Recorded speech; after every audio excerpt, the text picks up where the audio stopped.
پھر نبی علیہ الصلوۃ والسلام کو اللہ نے جو دوست دیے وہ دوستوں میں بہترین، نبی علیہ السلام نے فرمایا میرے 2 وزیر دنیا میں ہیں اور 2 وزیر آخرت میں ہیں۔ دنیا میں میرے 2 وزیر ابو بکر اور عمر ہیں، اور آخرت میں میرے 2 وزیر جبرائیل اور میکائیل ہیں۔ آپ دیکھو کسی کے دوست ایسے ہو سکتے ہیں؟ سیدنا صدیق اکبر کیسے دوست تھے، دوستی نبھائی کہ نہیں نبھائی؟ ان کے بارے میں کسی شاعر نے کہا پیغمبر تو نہ تھا لیکن پیغمبر جیسا لگتا تھا، پیغمبر تو نہ تھا لیکن پیغمبر جیسا لگتا تھا، وہ دریا تھا مگر گہرے سمندر جیسا لگتا تھا۔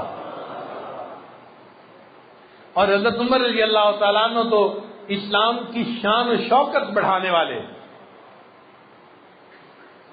محبوب صلی اللہ علیہ وسلم نے ان کے لیے دعائیں مانگی اور اللہ نے ان کو اسلام عطا فرما دیا۔ تو جیسے محبوب کے ساتھی دنیا میں کسی کو ایسے ساتھی نہیں ملے ہوں گے۔ ابراہیم علیہ حضرت تعالیٰ نے موسیٰ علیہ السلام کو بھی ساتھی دیے تھے، لیکن وہ ایسے ساتھی تھے کہ جب ایک موقع پہ جانا پڑا اور موسیٰ علیہ السلام نے کہا کہ بھئی آؤ بستی میں داخل ہو جائیں، اللہ نے حکم دیا ہے، کہنے لگے اذهب انت وربک فقاتلا انا ہاہنا قاعدون، آپ جائیں اور آپ کا پروردگار جائیں ان سے لڑنے کے لیے، ہم تو یہاں بیٹھے ہوئے ہیں۔ تو موسیٰ علیہ السلام کے ساتھیوں نے ان کا ساتھ چھوڑ دیا ایسے موقع پہ۔ حضرت عیسیٰ علیہ السلام کو بھی ساتھی ملے حواری، اور عیسیٰ علیہ السلام کو انہیں سمجھانا پڑا کہ من انصاری الی اللہ، اے میرے ساتھیوں تم میں سے کون ہے جو اللہ کے لیے میرا مددگار بن جائے، ان کو کہنا پڑا۔ لیکن نبی علیہ السلام کو اللہ نے ساتھی دیے، نہ انہوں نے انکار کیا، نہ ان کو سمجھانے کی ضرورت پیش آئی، بلکہ انہوں نے ایسا ساتھ نبھایا کہ نبی علیہ السلام نے فرمایا ابو بکر میں نے دنیا میں سب کے احسانات کے بدلے چکا دیے، تو نے میرے اوپر اتنے احسانات کیے ہیں، تیرا بدلہ قیامت کے دن اللہ چکائیں گے۔ تو نبی علیہ السلام کے دوست بھی بہترین۔ پھر نبی علیہ السلام کو اللہ نے کتاب عطا فرمائی قرآن مجید، وہ کتابوں میں بہترین، تورات، انجیل اور زبور، یہ بھی اللہ تعالیٰ کی طرف سے بھیجی گئی کتابیں ہیں، مگر وہ کتابیں تھیں، صحیفے پہ لکھی ہوئی چیز تھی۔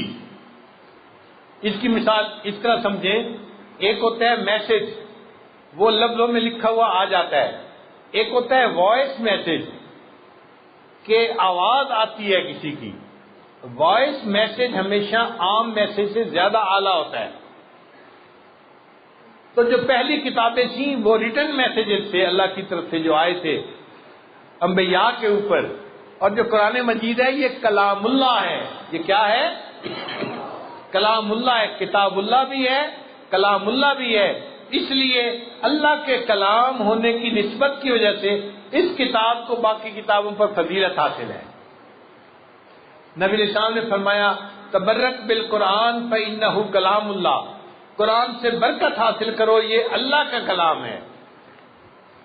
اللہ بھی برکت والے، ان کا نام بھی برکت والا، ان کا کلام بھی برکت والا۔ تبارک اسم ربک قرآن مجید میں ہے، اللہ کا نام برکت والا ہے۔ تبارک اسم ربک، برکت والا ہے نام تیرے رب کا، تو اللہ کا نام بھی برکت والا، اللہ کی ذات بھی برکت والی۔ تبارک الذی بیدہ الملک، برکت والی ہے وہ ذات جس کے ہاتھ میں ملک اور سلطنت ہے۔ تو نام بھی برکت والا، اللہ کی ذات بھی برکت والی، اور اللہ کا کلام بھی برکت والا، قرآن مجید بھی برکت والا۔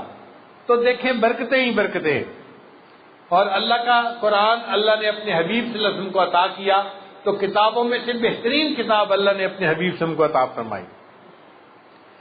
پھر اللہ نے باقی انبیاء کو بھی دین عطا فرمائے، لیکن وہ دین کامل دین نہیں تھے۔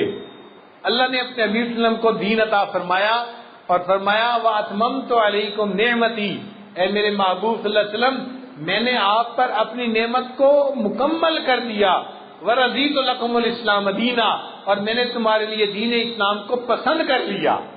تو جو دین ملا وہ بھی دینوں میں سب سے بہترین دین، کتاب ملی وہ کتابوں میں سے بہترین، جو ساتھی ملے ساتھیوں میں بہترین، جو بیویاں ملی وہ بیویوں میں بہترین، جو اولاد ملی اولاد میں سے بہترین، جو نبی علیہ الصلوۃ والسلام کو اللہ نے شخصیت عطا فرمائی وہ شخصیتوں میں بہترین، اللہ تعالیٰ نے اپنے نبی صلی اللہ علیہ وسلم کو وہ خوبصورتی عطا فرمائی، وہ جمال عطا فرمایا کہ ایسا جمال کائنات میں کسی اور کو عطا نہیں ہوا۔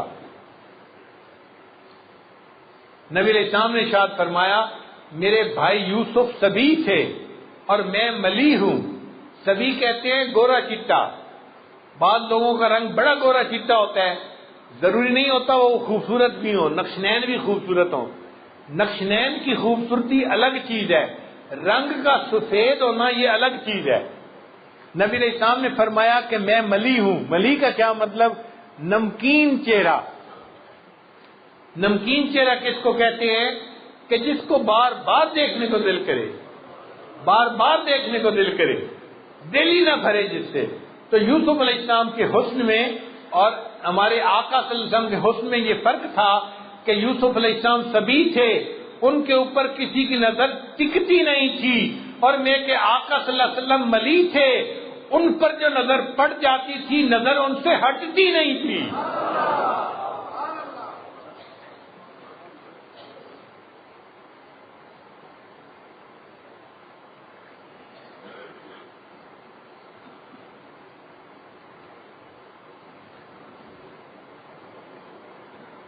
حضرت سید نفیس شاہ صاحب فرماتے ہیں واللیل سیاہی زلفوں کی چہرہ والضحا اس کا، واللیل سیاہی زلفوں کی چہرہ والضحا اس کا، سارے جہاں کا پیارا ہے آپ محب ہے خدا اس کا، رب نے بنایا جب اس کو خود آپ کہا سبحان اللہ۔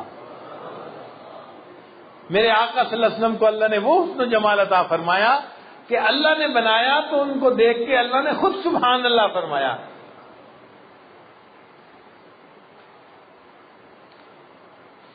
حضرت سید نفیس شاہ صاحب فرماتے ہیں اے رسول امی خاتم المرسلین تجھ سا کوئی نہیں، تجھ سا کوئی نہیں، اے رسول امی خاتم المرسلین تجھ سا کوئی نہیں، تجھ سا کوئی نہیں، ہے عقیدہ یہ اپنا بصدق و یقین، تجھ سا کوئی نہیں، تجھ سا کوئی نہیں، بزم کونین پہلے سجائی گئی، پھر تیری ذات منظر پہ لائی گئی، سید الاولی سید الآخری، تجھ سا کوئی نہیں، تجھ سا کوئی نہیں، دست قدرت نے ایسا بنایا تجھے، جملہ اوصاف سے ہے سجایا تجھے، اے ازل کے حسین اے ابد کے حسین، تجھ سا کوئی نہیں، تجھ سا کوئی نہیں، کوئی بتلائے کیسا سراپا لکھوں، کوئی ہے وہ کہ جس کو میں تجھ سا لکھوں، توبہ توبہ نہیں کوئی تجھ سا نہیں، تجھ سا کوئی نہیں، تجھ سا کوئی نہیں،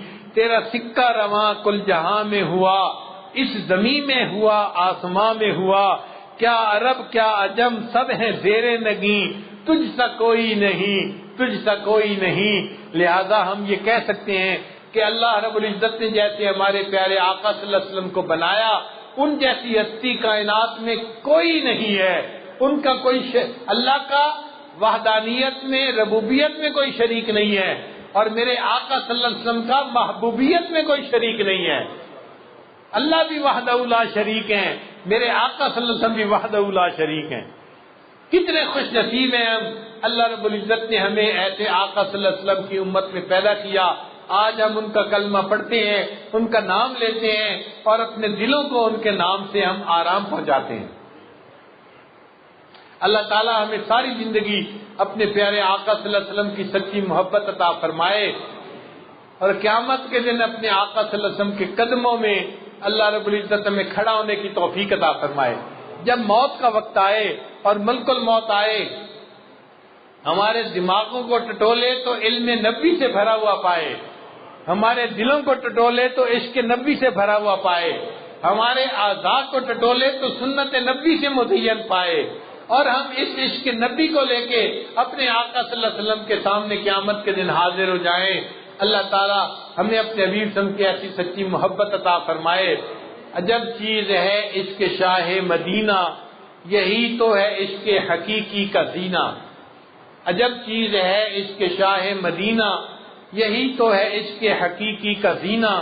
ہے معمور اس عشق سے جس کا سینہ، اسی کا ہے مرنا اسی کا ہے جینا۔ وآخر دعوانا ان الحمد للہ رب العالمین۔